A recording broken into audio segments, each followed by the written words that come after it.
તૂટી પડ્યો છે, પણ હવે આફતનું આબ ફાટવાનું છે. સહન કરવા તૈયાર રહેજો.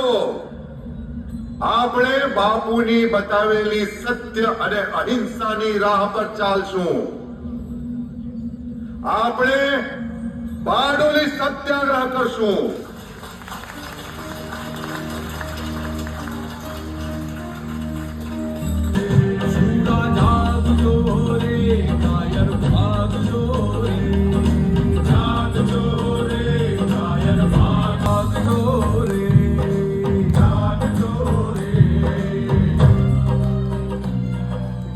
મારા ખેડૂત ભાઈઓ અને બહેનો, તમે મારો વિશ્વાસ છો, તમે જ મારી શક્તિ છો.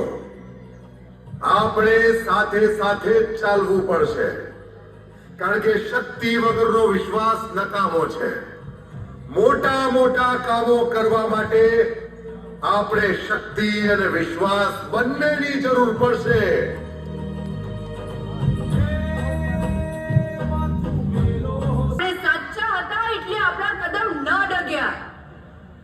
આપણે સાચા હતા એટલે આપણને આ જેલના સળિયાએ ન નડ્યા. આપણે સાચા હતા એટલે આપણે બારડોલી સત્યાગ્રહ જીત્યા. પણ આપણે હિંમત જ કરી ના હોત જો આપણી પડકે આ ના ઊભા હોત. આ આપણું બળ છે. આપણા